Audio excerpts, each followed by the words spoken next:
Society has taught most straight women to despise and fear the lesbian.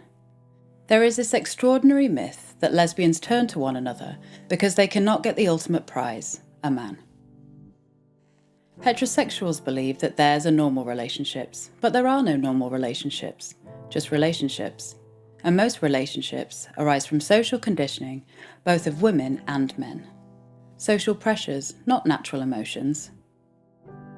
These words come to us from Britain's first openly lesbian, first openly LGBTQ MP, Maureen Colquhoun, elected to the newly formed constituency of Northampton North in February 1974.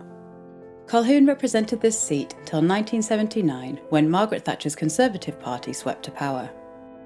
Although Colquhoun's time in Parliament was brief, it was far from uneventful.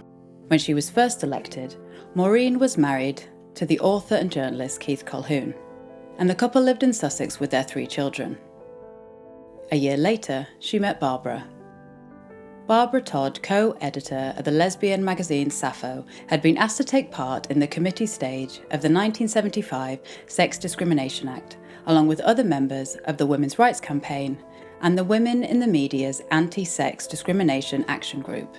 Maureen and Barbara also got to work together on the Balance of the Sexes Bill, which Colquhoun introduced to the House of Commons in 1975, which aimed to achieve equal representation of women and men in public bodies. By the time the House met to debate the second reading of the Balance of the Sexes Bill, I knew that Babs loved me, and she knew that I loved her, Maureen wrote in her autobiography. Shortly after this, Maureen came out to her family and in April 1976 moved in with Barbara and her 2 daughters. While the couple lived openly together, Colquhoun did not publicly announce the relationship. She did, however, appeal to the Speaker to alter her title when being referred to in Parliament and its records, wanting to be known as Ms. or simply Maureen Calhoun. Not long after holding a joint housewarming and birthday party for Barbara, a story about the couple's relationship broke in Nigel Dempster's gossip column in the Daily Mail.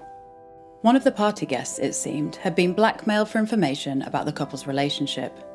Soon, their Hackney residence and Colquhoun's constituency offices were besieged by journalists vying for photos. Colquhoun's family, including her husband and 78-year-old mother, were also harangued by the press. In Westminster, opinions about Colquhoun's sexuality after her very public outing were mixed. Privately, some parliamentary colleagues offered words of support, and she had a few loyal friends in the local party.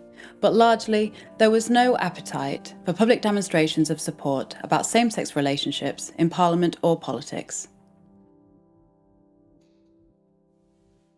In March the following year, Colquhoun became aware that her local party planned to deselect her as the Labour Party candidate for the next general election.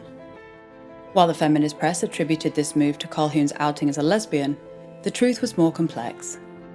Colquhoun's feminist beliefs, support for women's rights to an abortion, and left-leaning politics were all seized upon by her critics in the Northampton branch of the Labour Party, as well as comments she had made in an interview with the journalist Chris Moncrief about a speech made by Enoch Powell. In this interview, she let off a great deal of steam about her disillusion with the Labour Party's lack of action in tackling racism, giving the impression she was sympathetic with Powell, an impression she quickly had to correct. In September 1977, Colquhoun was deselected by her constituency party, but after appealing to the National Executive Committee, the decision was overturned. Colquhoun subsequently stood as the Northampton North Labour Party candidate in the general election of 1979, but lost her seat to the Conservative candidate Anthony Marlowe. Amidst the turbulence of her personal life and the threat of deselection, Colquhoun maintained a fierce spirit in dealing with parliamentary business and political causes. She was undoubtedly a feminist and often found herself frustrated with what she deemed a lack of feminist integrity among her fellow female MPs, claiming that it was almost as if when women got the vote they died, remaining satisfied with the crumbs from the table which still belonged to men. She was pleased, though, when the National Abortion Campaign served to unite women in Parliament in a way that other issues had seemed to fail. Colquhoun campaigned on numerous issues to improve the lives of women, and introduced the Protection of Prostitutes Bill to the Commons in 1979.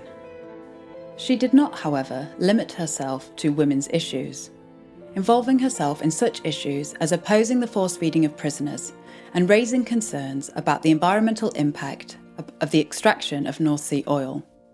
She also called for an overhaul of the political system and called for more women's voices in Parliament and across all parliamentary business to fight the maleocracy.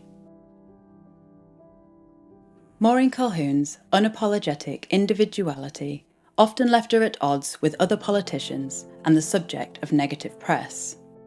But as the first openly lesbian MP in the House of Commons, and an outspoken feminist to boot, she paved the way for other lesbian and gay MPs to live openly, and she contributed to the feminist cause in and outside of Parliament.